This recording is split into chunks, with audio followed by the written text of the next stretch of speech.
Welcome to Singapore day 3 vlog. आजचा दिवस सुरू झाला हॉटेलमधून बसने बुगीजकडे जात। MRT ऐवजी आज मुद्दाम बसने प्रवास केला, कारण सिंगापूरचे रस्ते इमारती सगळं जवळून अनुभवायचं होतं। बसमधून शहर पाहत पाहत आम्ही पोहोचलो बुगीजला आणि तिथून चालत निघालो कॅम्पॉंग ग्लॅमकडे। पहिलं डेस्टिनेशन होतं सिंगापूरमधील सर्वात सुंदर लँडमार्कपैकी एक सुलतान मॉस्क। सोनेरी डोम, सुंदर आर्किटेक्चर, आजूबाजूचं शांत वातावरण। इथे काही वेळ घालवून आम्ही त्यानंतर पोहोचलो रंगीबेरंगी आणि इंस्टाग्राम फेमस हाजी लेनमध्ये।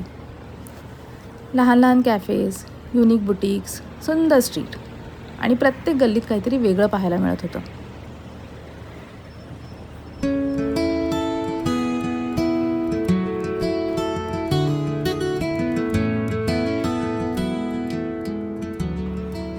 आणि इथे येऊन जर टर्किश आईस्क्रीम नाही ट्राय केलं तर कसं चालेल।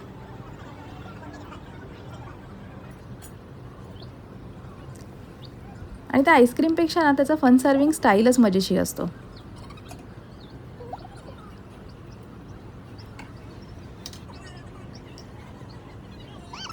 पुढे त्या छोट्या गल्ल्या एक्सप्लोअर करत असतानाच सिंगापूरने त्याचं आणखी एक रूप दाखवलं।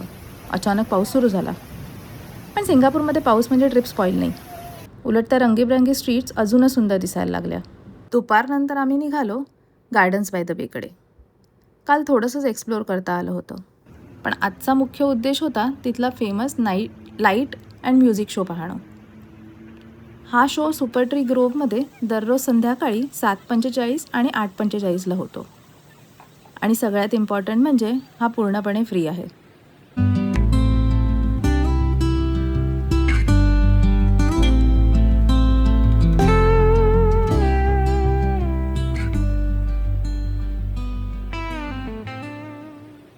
जसा अंधार पडायला लागला तसे हे ग्रोव्ह ट्रीज रंगीबेरंगी प्रकाशात उजळून निघाले।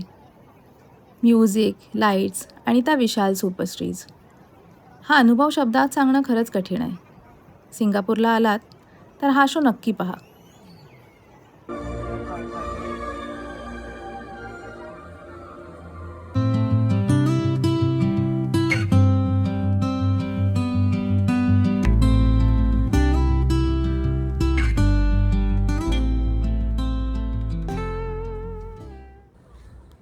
शो संपल्यानंतर तिथल्याच फूड कोर्टमध्ये ह्या डायनोसोबत टेस्टी डिनर केलं आणि मग आम्ही निघालो परत आमच्या हॉटेलकडे।